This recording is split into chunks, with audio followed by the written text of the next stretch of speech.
Imagine a billionaire CEO, surrounded by wealth and power, about to take a sip of wine, when a low-paid cleaner slaps it right out of his hand in front of the entire city's elite.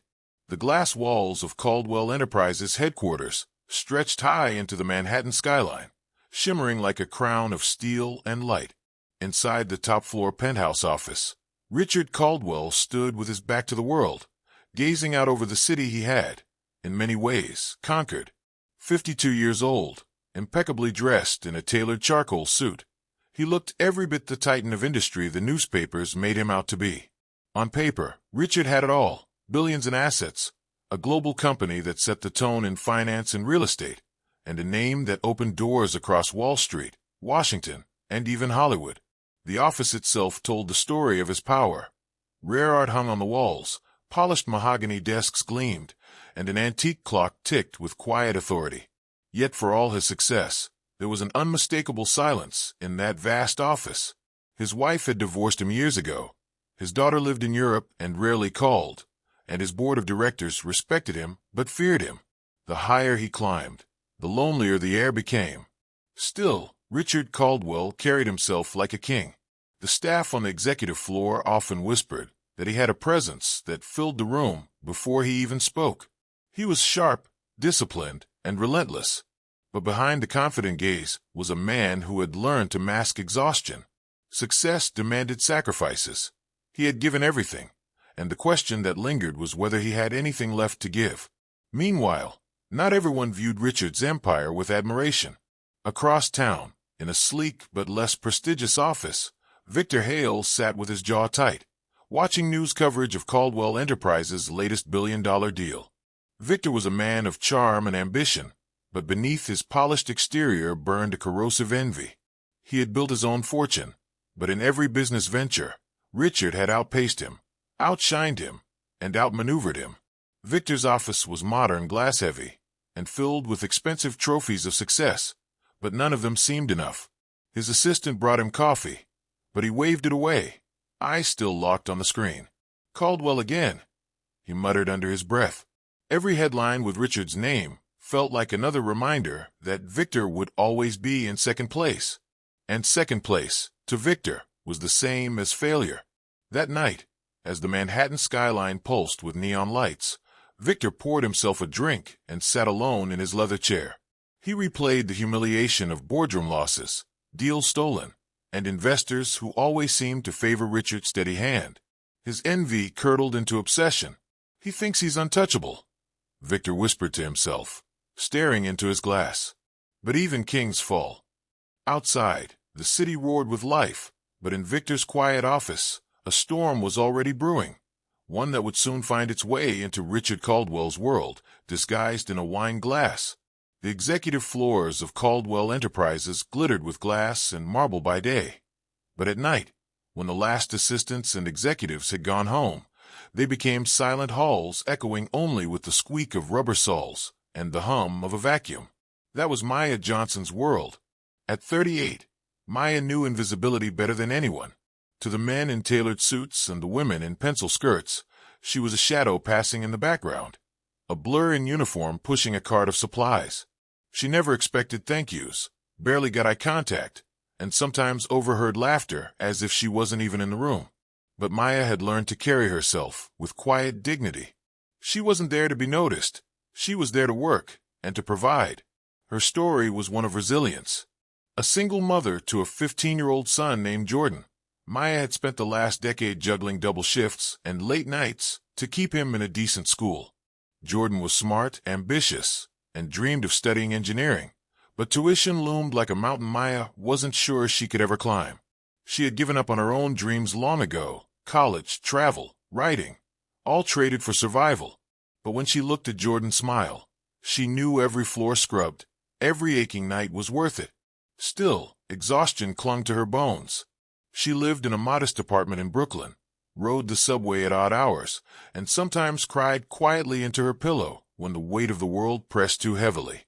But she always rose before dawn, tied her hair back, and went to work. That evening, Maya was assigned to clean the executive floor of Caldwell Enterprises, an area she secretly dreaded. The offices were pristine, intimidating, filled with paintings worth more than her entire building. She worked silently, headphones dangling but never on, always alert in case someone called. The silence was comforting until it wasn't. As she mopped the corridor near the boardroom, voices drifted from inside. Maya paused, heart skipping. She recognized one voice, Evelyn Brooks, a striking executive known for her confidence and designer dresses. The other voice was deeper, unfamiliar, almost slick with intent. "The gala will be the perfect moment," the man said. "One glass is all it takes." Maya's breath caught. She gripped the mop tighter, trying not to make a sound. Evelyn's reply came, sharp and low. "You'd better be certain. If anyone suspects." The door creaked, and Maya quickly pushed her cart, pretending to spray cleaner on a glass wall. Her heart pounded so loud, she feared they might hear it. When the voices faded, she stood frozen in the hallway, replaying the words in her mind. "One glass is all it takes." She didn't understand what it meant yet, but something in their tone chilled her to the core. She tucked the memory away, unaware that the whisper she overheard would soon decide the fate of a billionaire and change her life forever. The cafe was hidden in the heart of Soho, the kind of discreet spot where executives met when they didn't want their names attached to their conversations. Victor Hale chose the corner booth, his expensive trench coat draped over the seat beside him, his eyes scanning every face that entered. He wasn't a man to take chances, especially tonight.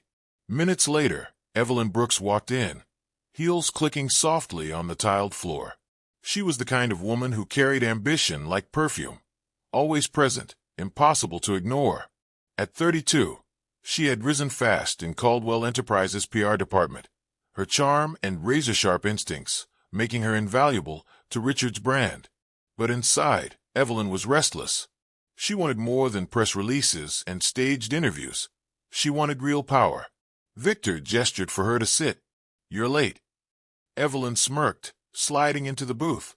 "I had to make sure no one noticed me leaving the office." Richard has eyes everywhere. Victor leaned forward, voice low. "That gala of his, Caldwell loves the spotlight, doesn't he? Every politician, every investor, every media outlet in New York will be in that ballroom. His moment of glory will be his downfall." Evelyn's pulse quickened, though she masked it behind a calm smile. "And what exactly are you suggesting?" Victor tapped his glass of whiskey against the table, his eyes glittering with malice. A single gesture, a toast he'll never finish.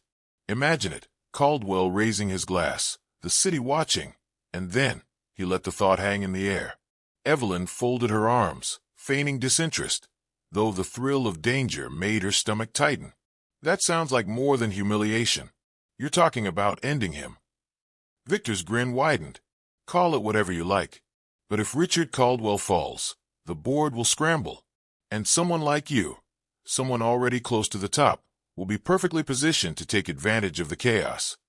She hesitated. Richard had trusted her, elevated her career, even defended her against rivals on the board. But trust didn't buy power. Trust didn't get her out of the shadows of men who decided everything. And Victor was offering her something intoxicating, the chance to matter. Leaning in, Evelyn whispered, "If we're doing this, it has to be flawless. No mistakes." Victor slid a small velvet box across the table. She opened it to find a tiny vial, nearly invisible, tasteless, odorless. A drop in his glass, and no one will ever suspect a thing. Her hands trembled as she closed the box. For a moment, she wondered if she'd crossed a line she could never step back from. Later that night, as she rehearsed the gala's program in her office, Evelyn stood before a mirror with a champagne flute in hand. She practiced a smile, the graceful tilt of her wrist, the poised elegance of a toast. And in the reflection behind her, she could almost see Victor smirk. His words echoed in her mind like a curse. By the end of that night, Richard won't ever raise a glass again. By the time the first invitations hit the mailboxes of Manhattan's elite, the city was already buzzing. The Caldwell Enterprises annual gala was not just another black-tie event. It was the night. Red carpets would unfurl outside the glass-paneled ballroom of the Conrad Hotel. Paparazzi would swarm like bees, desperate to capture snapshots of senators, movie stars, and billionaires stepping out of limousines. Inside, chandeliers would glow like golden suns, champagne fountains would sparkle, and whispers of power would float between tables draped in silk. For Richard Caldwell, it was tradition. Every year, he hosted the gala, not only to celebrate his company's success, but also to remind the city, who still wore the crown. This year, however, the stakes felt higher. Investors were watching closely, rivals were circling, and Richard knew every handshake that night would shape the future of his empire. In the weeks leading up to the event, Evelyn Brooks worked tirelessly, rehearsing the seating charts, the press schedule, and Richard's grand toast that would close the evening. Her smile was flawless in every meeting, her efficiency unmatched, but beneath her polished surface, her nerves burned hot. Each checklist brought her closer to the moment Victor had promised. She carried the velvet box with her everywhere, tucked deep in her purse, its weight a constant reminder of the line she'd agreed to cross. Across town, Maya Johnson was scrubbing down a conference room when her supervisor approached, clipboard in hand. "Maya, change of plans," he said without looking up. "They're short-staffed for the gala. You're on the team." She froze, mop in hand. "The gala? The big one? With all the celebrities?" Her supervisor shrugged. Yeah. Don't get too excited. You'll just be bussing tables and clearing glasses. Black uniform. Keep your head down." Maya nodded, but her heart raced. She'd seen the gala on television, always from her living room couch in Brooklyn, never imagining she'd set foot inside that glittering world. For her, it felt like stepping into a movie she didn't belong in. She thought about her worn sneakers, her son's school books spread across their small kitchen table, and the endless subway rides. Now she'd be walking among gowns that cost more than her annual rent. That night, after Jordan had gone to bed, Maya sat on the edge of her couch staring at the wrinkled uniform folded in her lap. Excitement mixed with dread. She remembered the hushed voices she had overheard outside the boardroom. "One glass is all it takes." The words clung to her, haunting her as she tried to sleep. The gala would be dazzling, no doubt, but beneath its polished surface, Maya sensed danger. She didn't know what it was, or who it was aimed at, but she knew this much.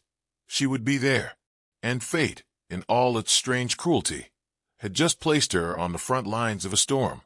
The rain came down in sheets that evening, painting Manhattan in slick reflections of neon and headlights.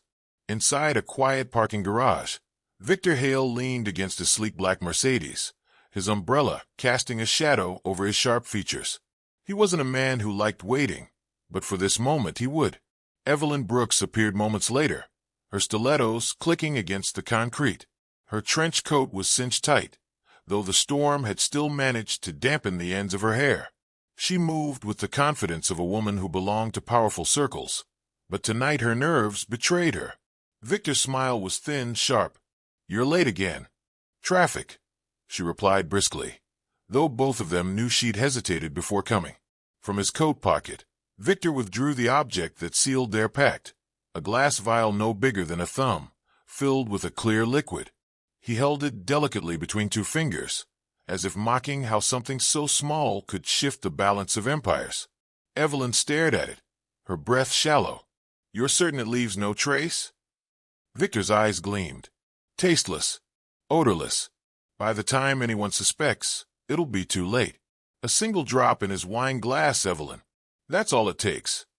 Her hand shook slightly as she accepted the vial, slipping it into her purse. She thought of Richard Caldwell, the man who had mentored her, defended her in board meetings, even once told her she had the potential to lead one day. And yet, the hunger inside her was louder. Richard had his empire. What did she have? A title, a paycheck, and a glass ceiling that always seemed out of reach. Greed whispered in her ear, "This is your chance." She lifted her chin. "Then it will be done." Victor smirked, lighting a cigarette as the storm hissed outside. "Good, because if you fail, you'll find out I'm far less forgiving than Caldwell ever was." On the executive floor that same night, Maya Johnson pushed her cart quietly along the corridor. She was tired. Her body ached from double shifts, but something kept her alert. As she passed the corner office, she froze. The door was cracked, voices slipping through. "The vial is ready. Just slip it into his toast." Evelyn's voice whispered sharply. Maya's brows furrowed. She leaned closer, pressing her ear against the cool glass. Victor's tone followed, steady and dark. This city worships Caldwell, but by the end of the gala, he'll be nothing but a memory. Maya's heart pounded. She stumbled back, almost knocking her mop bucket. Quickly, she pushed her cart down the hall, feigning work, but her mind was racing. She didn't know what vile meant. She didn't know exactly what they were planning. But she knew one thing, it was deadly, and it was coming fast. The Conrad Hotel gleamed like a palace that night. A red carpet unfurled across the entrance. Cameras flashed as limousines lined up, and velvet ropes strained against the swell of eager onlookers, hoping to catch a glimpse of the powerful and the famous. Inside, the ballroom glittered beneath towering crystal chandeliers, every detail a display of wealth and influence. Floral arrangements of white orchids, gold-trimmed place settings, champagne fountains catching the light like liquid fire. Senators mingled with film producers, hedge fund kings brushed shoulders with tech moguls, and reporters hovered, hungry for headlines. The gala was more than a party. It was a theater of power, and Richard Caldwell stood at its center. Dressed in a black tuxedo tailored to perfection, Richard stepped onto the stage as the orchestra quieted. Applause thundered, flashes from photographers catching the silver in his hair and the quiet authority in his gaze. For a moment, the loneliness that haunted him seemed to fade. Here, surrounded by applause, he was not just a man, he was a symbol. Ladies and gentlemen, he began, voice rich and commanding. Tonight is not about wealth or titles. It is about legacy. Caldwell Enterprises has always believed in building a future not just for our company, but for our city, for families, for dreamers, for the next generation. The crowd erupted, raising glasses in admiration. Richard smiled, but as his eyes swept the room, he noticed Evelyn Brooks near the front, her expression calm, unreadable. She clutched a tray of champagne flutes, her posture graceful, almost rehearsed. He thought nothing of it. Evelyn had always been composed under pressure, but Evelyn's heart was pounding. Tucked discreetly in her palm was the vial. Earlier, in the staff prep room, she had slipped the contents into a single glass, marking it carefully with a subtle scratch along the rim. Now, she placed the glass onto the tray destined for Richard Caldwell himself. Her hands trembled only slightly as she set it down, the orchestra's swelling music masking her unease. On the opposite end of the ballroom, Maya Johnson smoothed her borrowed catering uniform, nervously carrying a tray of hors d'oeuvres. She had been drafted last minute to help the staff, her nerves buzzing at the sight of celebrities she'd only seen on TV. But as she passed near the serving table, something caught her eye. A glass of champagne, identical to the others, yet with a faint scratch on the rim. She paused, blinking. Maybe it was nothing. Maybe it was just her tired eyes playing tricks. But something inside her, the same instinct that had saved her countless times in the rough corners of life, told her it wasn't nothing.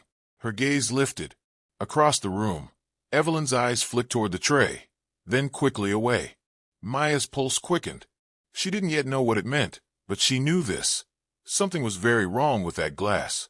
The orchestra swelled into a triumphant flourish as waiters fanned across the ballroom, silver trays gleaming under the chandelier light. Evelyn stood poised near the stage, her eyes locked on one particular flute of champagne, the one marked with the faint scratch along its rim.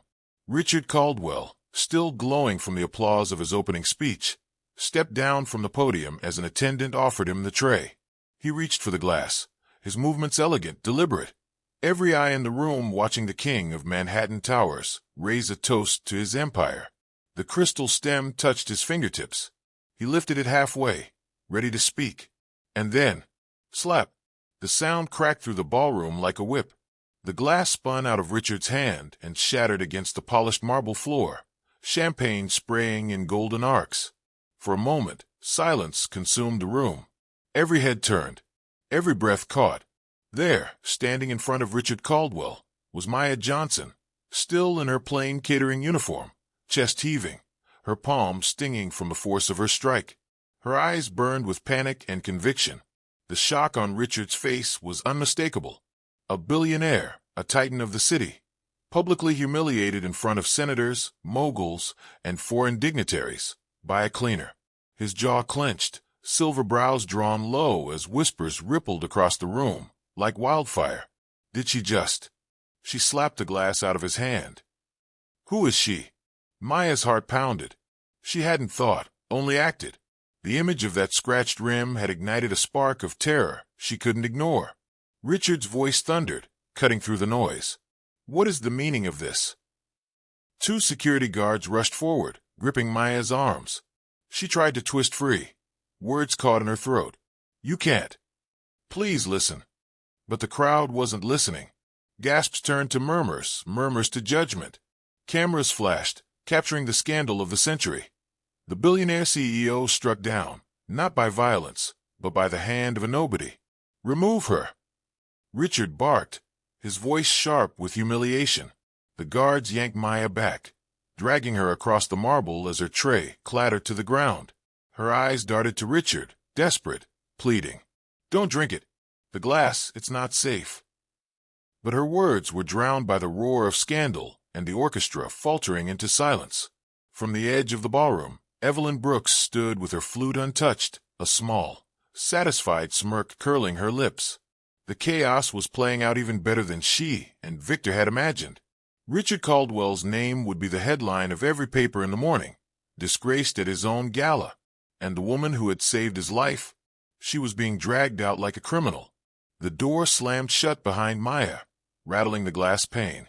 She sat hunched in a hard plastic chair inside the security office, wrists still red from the guard's grip. The hum of fluorescent lights buzzed overhead, amplifying the silence that weighed on her chest. The door opened again. Richard Caldwell stepped inside, his tuxedo immaculate, but his expression thunderous. Behind him trailed two security chiefs and a silver tray holding the shards of the shattered champagne glass, its contents carefully preserved. Explain yourself, Richard demanded, his voice low, dangerous. His blue eyes, usually cool and commanding, now burned with humiliation and suspicion. Maya swallowed hard, her throat dry. I overheard something. On the executive floor, Evelyn Brooks and a man, they were talking about the gala. About a glass of wine. Something about making sure you wouldn't raise it again. Richard's jaw tightened. Do you realize what you've done? You humiliated me in front of world leaders, in front of my investors. And you base it on what, hearsay? Cleaning lady gossip. The words cut like glass, but Maya forced herself to hold his gaze. I don't care what you think of me. I know what I heard. And when I saw that glass, my gut told me it wasn't safe. The tension thickened. Richard's security chief stepped forward, a small testing kit in hand. Sir, as a precaution, we ran a toxicology strip through the champagne remnants. He held up the strip, stained a sickly green. Richard's eyes flicked to it. And traces of cyanide compound, sir. Lethal, even in small doses. The words hit the room like a gunshot. Richard staggered a step back, his face blanching. His grip tightened on the edge of the desk, knuckles white. Someone inside my company tried to kill me? Maya's heart thudded in her chest. She wanted to scream, I told you.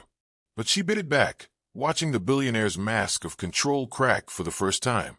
Silence lingered before Richard's voice dropped, quiet, shaken. If she hadn't... He cut himself off, glancing at Maya, truly seeing her for the first time. Not as a cleaner, not as an intruder, but as the woman who just saved his life. In the ballroom outside, Evelyn Brooks paced the edges, her champagne glass trembling in her hand. Whispers had already begun to swirl. Why had Richard dropped his glass? Why had security rushed the stage? Her pulse quickened. If they tested that glass, if the truth surfaced, everything Victor promised her would collapse into ruin. For the first time that night, Evelyn felt fear gnaw at her ambition. Back in the security office, Richard straightened, his voice cold. Find out who had access to that tray. He turned to Maya, his tone shifting from fury to something graver. And until I know who's behind this, you don't leave this building. Maya exhaled, her hands trembling. She had saved his life, but now she was tangled in a storm that could destroy them both. The Caldwell Enterprises boardroom had never felt so tense. The glass walls reflected the glow of Manhattan's skyline, but inside, the air was heavy with suspicion. Richard Caldwell sat at the head of the long mahogany table, his posture rigid, eyes scanning every face, as if searching for cracks. His head of security placed a thick folder in front of him. We reviewed surveillance, staff schedules, and catering logs. The tray with the poisoned glass was last handled by Evelyn Brooks. Cross-referencing the footage, she lingered by the bar long enough to swap a glass. The folder snapped open, revealing still images. Evelyn at the bar, her hand brushing the rim of a flute, her expression cold, calculating. Richard's stomach sank. Betrayal from within. Evelyn Brooks, one of his rising stars, someone he trusted with his public image, had plotted to destroy him. "Bring her in," Richard ordered, his voice like ice. The doors opened. Evelyn entered, her heels clicking against the polished floor, her confident mask already slipping. Security guards flanked her. "Evelyn," Richard began slowly, "you've been with this company 7 years. I raised you from intern to executive. And this," he tapped the folder, "is how you repay me." Her face hardened. "You think you're untouchable, Richard. But the world changes. Victor Hale has vision. You—" Her words choked under the weight of her own arrogance. "You wouldn't understand." Richard leaned forward, voice edged with betrayal. "No, Evelyn. I understand perfectly. You sold your loyalty, and you nearly sold my life with it." The silence that followed was suffocating. Evelyn was escorted out, her defiance broken, her future crumbling. Richard sat back, running a hand across his face. For a man who had commanded boardrooms and political dinners, he looked tired. His gaze drifted to the corner of the room where Maya sat, awkward and out of place, still in her catering uniform. Her hands rested in her lap, her eyes unsure.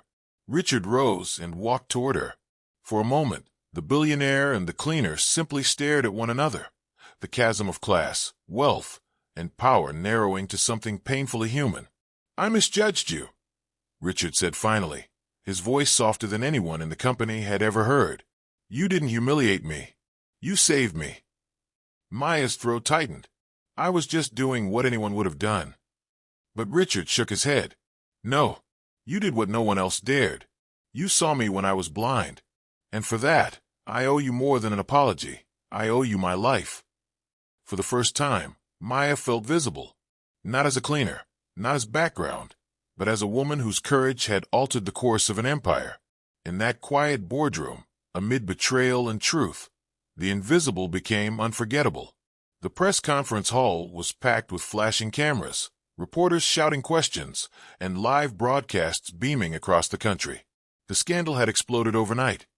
Billionaire nearly poisoned a gala, and all eyes were on Richard Caldwell. At the center of the stage, under the harsh white lights, stood Richard. But for once, the king of Manhattan Towers did not radiate untouchable confidence. He looked heavier, more human, as the weight of betrayal pressed against him. To his right, Evelyn Brooks sat in custody, her flawless exterior shattered. Under questioning, her defiance crumbled. "It was Victor," she sobbed, mascara streaking down her face. "He promised me power, a partnership. I didn't think it would go this far." On the screen behind her, evidence flashed, surveillance stills, wire transfers, messages linking her directly to Victor Hale. The rival's empire, once so polished, collapsed like glass under a hammer. Investors pulled out, his reputation ruined. By sundown, Victor Hale was finished. The crowd roared with questions about power, betrayal, revenge, but Richard silenced them with a raised hand. "There will be time for board decisions and legal matters," he said, voice steady. "But tonight, I want to acknowledge someone else."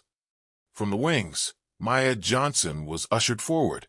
Her plain clothes stood in sharp contrast to the sea of tailored suits, her hands trembling as she stepped into the glare of cameras. "This woman," Richard continued, "was not a guest. She was not an executive. She wasn't even supposed to be at the gala. Maya Johnson works in my company's cleaning staff." He paused, his throat tightening, and when every leader, investor, and ally raised their glass to me, she saw danger. "She saved my life." Maya froze under the thunder of applause. Her eyes darted across the sea of strangers, feeling exposed, raw. Richard turned toward her, lowering his voice so only she could hear. I've spent years thinking power was about control, about winning battles in boardrooms. But you taught me something I'll never forget. True strength comes from courage, from seeing what others ignore. He straightened, voice firm now. Maya Johnson is no longer invisible. Effective immediately, she will join Caldwell Enterprises as Director of Community Relations. Not as charity, but because this company, and this world, need her bravery. The applause was deafening, echoing off the walls like thunder. Reporters scribbled, cameras flashed, and somewhere in the chaos, Evelyn bowed her head in shame, while Victor's name burned on the ticker as finished. But Richard, he turned back to Maya, searching for words, and for the first time in decades, he had none. The Titan of Towers, the billionaire who commanded nations, the man who always had the last word, stood speechless before the courage of a cleaner who refused to let him die unseen. Maya smiled faintly, her son's face flashing in her mind, and for the first time, she felt her future was bigger than survival. The truth had left a billionaire speechless. When wealth and power blind the mighty, sometimes it takes the courage of the overlooked to change everything. Remember, true heroes don't wear crowns, they carry courage. If this story moved you, don't forget to like, share, and subscribe for more tales that reveal the truth hidden in plain sight.